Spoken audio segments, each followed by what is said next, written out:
dalam surah Yasin, a'attakhidhu min dunihi alihatan. Emangnya kalian perlu Tuhan yang lain? Aku kasih tahu ya, begitu kata Allah. Yuridinir rahmanu bidurril la tughni anni syafa'atuhum syai'aw wa la yunqidun. Apa kamu punya duit bisa beli barang di pasar? Enggak, belum tentu. Semua ada iradah Allah. Begitu mau ke pasar, orang tua datang. Balik ke mana? Balik ke pasar nih. Temenin Umi yuk. Nggak jadi ke pasar.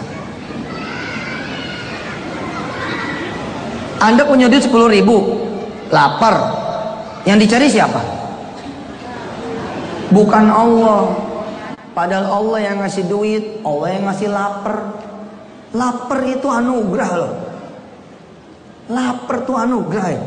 Begitu dikasih lapar, yang kita ingat tukang nasi goreng, warteg, padang, mie ayam, pecel lele. Kenapa? Karena kita ada duit. Kita baru akan menyebut Allah ketika udah nggak ada duit, nggak ada beras, nggak ada makanan, warung udah nggak bisa ngutang, anak juga udah guling-gulingan, sebagian merintih. Yakin saat itu pasti nyebut Allah. Tapi selama masih ada Tuhan lain, ada duit, ada beras, nggak ada yang nyebut Allah. Punya duit buat beli nasi goreng, berangkat gih. Allah bilang, yuridnir rahmanu bidurrin la tughni anni syafa'atum syai'aw wa la yunqidun. Sampai tukang nasi goreng, ternyata subhanallah antri. Begitu antrian tinggal 3, kata tukang nasi goreng apa? Maaf nih, cuma tinggal buat 2 orang. Nah, apakah kalau kita sudah beli nasi goreng lalu pasti bisa kemakan? Belum tentu. Begitu tiba di rumah, tamu datang. Kita taruh dulu di meja. Kita layanin tamu. Lagi ngelayanin tamu, ponakan masuk. Arahnya ke meja makan. Meja makan. Tapi kita mau tegur, kita lagi asik ngobrol sama tamu. Tamu selesai pulang, kita ke meja makan. Alhamdulillah, tinggal kerupuk. Belum tentu.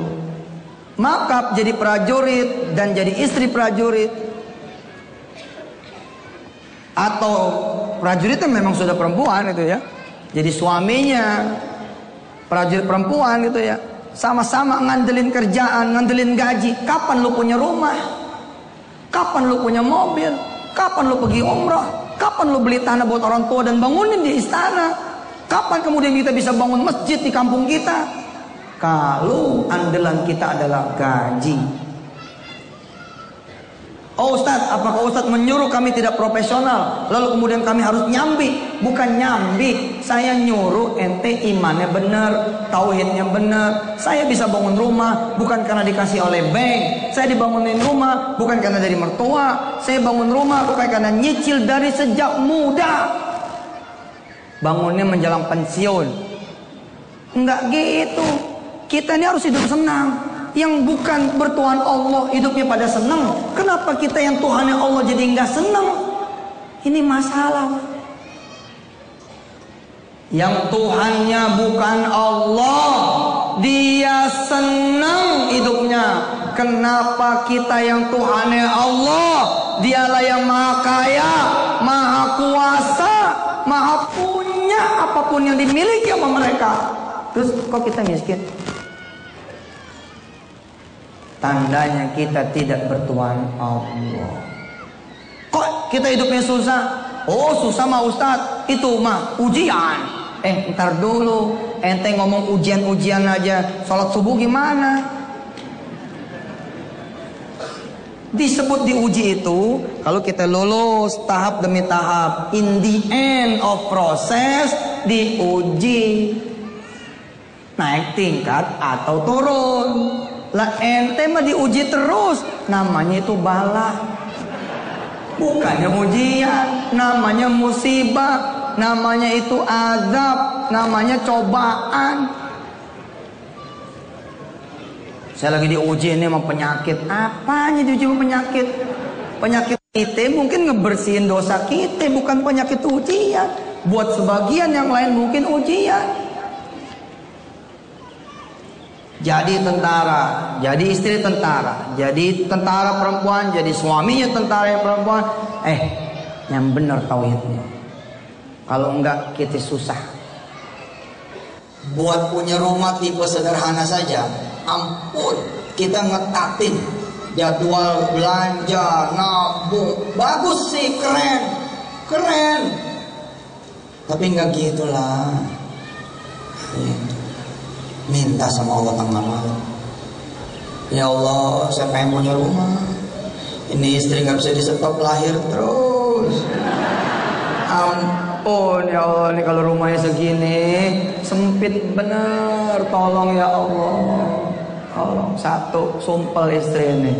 Masa dikit-dikit ditowel aja jadi. Saya ini prajurit ya Allah. Ngomongnya sama Allah. Ngomongnya sama Allah. Kalau ngomongnya sama komandan, salah kamu. Tapi kalau ngomong sama Allah, Allah jamin. Tes besok. Sabtu pagi, ibu-ibu ke pasar, nggak usah bawa duit. Sabtu malam, bapak-bapak ajak istri dan anak-anaknya makan di restoran paling mahal di sekitar sini, dan tidak usah bawa duit.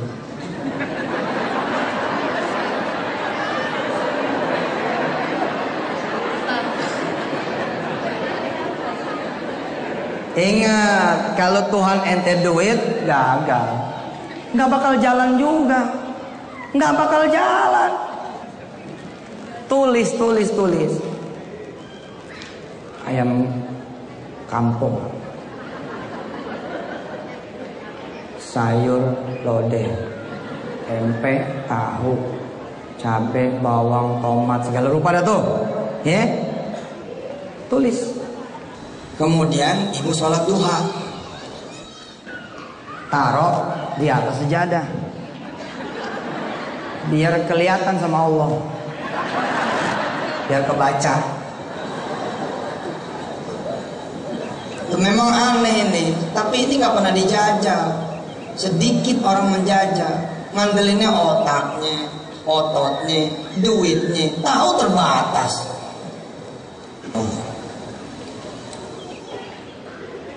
Lillahi ta'ala Allah. Salat Tuhan. Assalamualaikum warahmatullahi. Assalamualaikum warahmatullahi. Ambil kertas. Lapor. Hari ini, pagi ini saya mau belanja ke pasar. Udah saya tulis nih. Bismillahirrahmanirrahim ya. Ya Allah, tolong tungguin saya di pasar. Ada catatan dikit, tolong bayarin. Nggak percaya deh.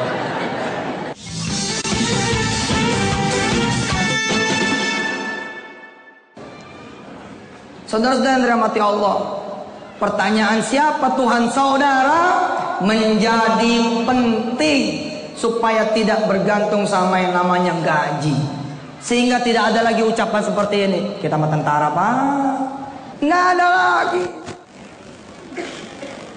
Ibu pagi belanja, pakai sholat duha. Nggak ada duit nggak ada masalah. Langkah berangkat. Inna duha'a duha'uka wal baha'a baha'uka wal jamala wal quwata wal qudrata wal ismata wal ikanuka. Apa yang ada di pasar semuanya lillah, punya Allah. Hatta sampai-sampai wal pasaruka wad duita duituka wa komandanuka beres. Itu kita punya Allah. Wal badanuka wal ruhuka, badan kita, ruh kita semua milik Allah. Ibu datang ke pasar bawa Allah. Seperti orang yang punya duit, ibu masuk pasar dengan meyakinkan. Ibu tunjuk ikan, ibu tunjuk ayam. Ini ayam berapa duit? 48 satu ekor. Potong apa gimana? Potong dong, biar saya nggak repot. Potong, tak timbang, san. Begitu mau dibungkus, datang Bu Eko. Lagi belanja, Ibu Komandan siap, lagi belanja. Beli apa? Beli ayam. Oh saya juga mau dong, ayam satu. Berapa duit ini? 48 Bu, samain sama yang tadi. Sudah, nanti dia saya yang bayar.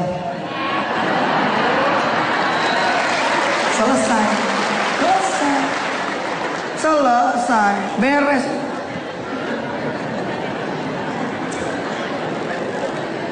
Kehidupan saudara-saudara semua, dengerin. Kehidupan saudara-saudara semua penuh dengan keajaiban rizki seperti ini. Cuman kita tidak tahu. Lagi makan, ada yang duduk di sebelah, nemenin sambil ngobrol. Dia duluan pulang. Kita bayar, udah dibayar semua. Ketika dulu kita masih SMA, merinding saya. Kita jalan, pamitan sama orang tua, pamit ya mak, doain biar lo nyampe sekolah ya nak. Sampai di tikungan, mak kita baru ingat, ya Allah, anak saya belum dikasih duit. Kemudian anak kita naik bus, datanglah orang yang mengutin duit, kenek dari depan sampai tengah. Begitu ke tengah, anak kita pun sadar nggak bawa duit. Tiba-tiba di belakang ada yang menepuk pundak anak kita. Nah, nggak bawa duit. Ya om, biar saya yang bayar. Pak, anak ini biar saya yang bayar. 50.000 kan. Terus kemudian apa kata bapak yang sebelah, yang belakang? Kembalinya kasih dia. Ini kejadian sehari-hari. Emang duit siapa juga? Ente lagi butuh ada yang nganterin. Emang siapa? Kalau bukan Allah Subhanahu wa taala. Siapa di antara tentara yang belum punya mobil? Pengen punya mobil? Nggak pernah ngimpi Pak Ustaz? Iya, orang nggak bakal pernah bermimpi jika yang ada di otaknya ini 1 tambah 1 2. Nggak mungkin punya impian.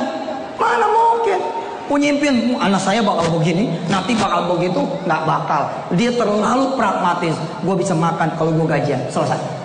Gue bisa beli motor kalau gue bisa nemenin orang, gue bisa bantu orang, gue begini-gini. Kalau enggak, you will have no dream. Any dream you will have not, nggak bakal punya. Kasihan benar kan, pengen punya motor aja dia harus nabung gitu sebulan 100.000, 10 bulan 1 juta, baru jalan ke leasing. Kasihan amat. Believe me, percaya omongan saya, kalau cuma motor mah ya 7 hari sholat duha berturut-turut, 14 hari kalau belum dikabul, 21 hari kalau belum dikabul, 40 hari kalau belum dikabul, motor diantar sama Allah. Diantar. Salat sunat duha lil motor. Ya Ustaz, lilnya lillahi ta'ala. Habis itu doanya minta motor. Lagi ngobrol sama Allah, 2-3 hari jalan, dari 14, 21 atau 40 hari rencana ngadep Allah, tiba-tiba tetangga berganti orang tetangga. Bertamu, berteman, nyapu bareng, kerja bakti bareng, bulu tangkis bareng. Tiba-tiba hari ke-23 dibilang sama kita, wah saya harus pindah lagi nih, mesti ke Surabaya. Ya, terus mas minta tolong ya, jagain rumah saya, jagain kontrakan saya. Oh iya enggak apa-apa mas, enggak apa-apa nih, bener nih, enggak apa-apa. Enggak, soalnya enggak ada barang yang saya bawa juga. Oh iya enggak apa-apa mas. Tiba harinya dia pamit sama kita, istrinya pamit sama istri kita, anaknya pamit sama anak kita. Terus dia bilang, ini kunci mobil, ini kunci rumah, dan ini kunci motor. Loh mas, kalau motor hilang gimana? Pakai aja motornya. Saya nggak bawa kok, pakai aja motornya. Oh, maaf ya, ini buat biaya buat ngerapin. Subhanallah. Habis itu terus aja berdoa di jalan pulang-pulang. Main motornya terus.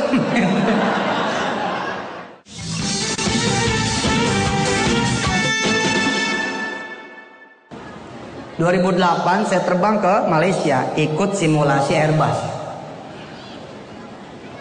sama beberapa pilot dari Jakarta. Ketemu di hotel, dia ngajak. Pulangnya saya beli helikopter 2 biji. Ustadz, bukan komandan, tapi beli helikopter 2 biji. Niatnya sih beli 1, tapi Ustadz Jeffrey SMS saya.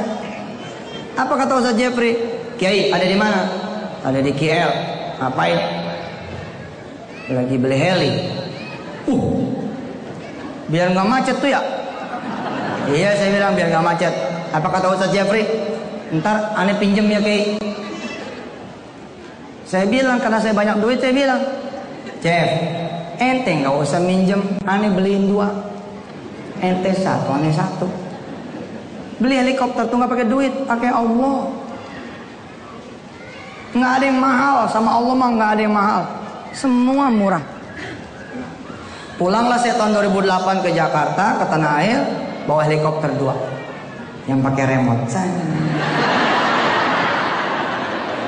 Saya kasih setiap beli 1, ini 1.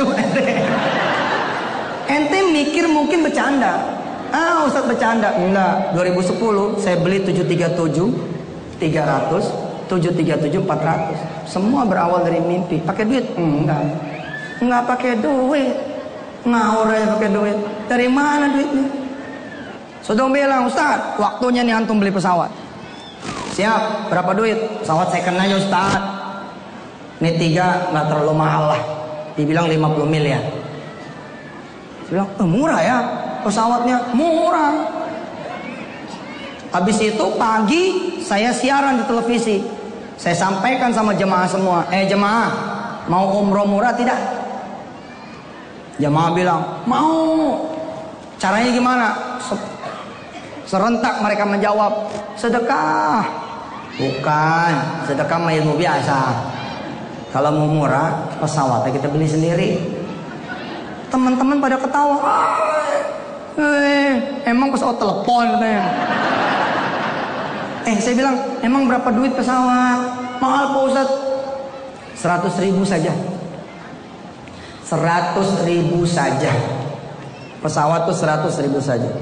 Dia nanya, bagaimana mungkin 100.000? Mungkin kalau se-Indonesia patungan. Mungkin kalau se-Indonesia patungan. Mulailah saya siapin duit $100.000 waktu itu. Apa saya lihat, kemudian diperlihatkan oleh TV. Saya ngomong sama jemaah semua, ini dia pesawat yang akan kita beli. Masih di refurbish tuh, masih dicat apa segala macam. Insya Allah nanti kalau kebeli, kita tidak akan taruh di Bandara Soekarno-Hatta. Kita pun tidak akan taruh di Halim Perdana Kusuma. 3 pesawat ini kita akan gantung di Monas. Supaya pemirsa semua tahu bahwa kalau kita bersatu, kita bisa beli apa saja. Saat itu tuh 2010. Tapi begitu ditayangkan, teman-teman yang ahli pesawat datang satu demi satu ke saya. Mereka bilang, jangan mau dibohongin Pak Ustaz. Itu pesawat sudah di fade out, udah tidak layak terbang, pasti akan ngerongrong, bensinnya juga kacau, bla bla bla. Impian itu tetap dipelihara, Duit udah di tangan saya, uang mukanya udah di tangan saya. Jemaah udah pada patungan tuh. Ada 10 juta, 20 juta, ada 30 juta, ada 100 juta.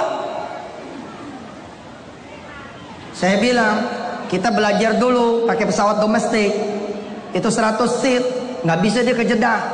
Pesawatnya pesawat yang nggak cukup fuelnya nggak cukup. Tapi nanti kalau kita sudah terlatih, kita beli pesawat yang lebih besar. Dan saat ini saya tercatat sebagai salah satu pemegang saham di salah satu maskapai penerbangan di Tanah Air. Sepertinya kan bercanda tuh ya.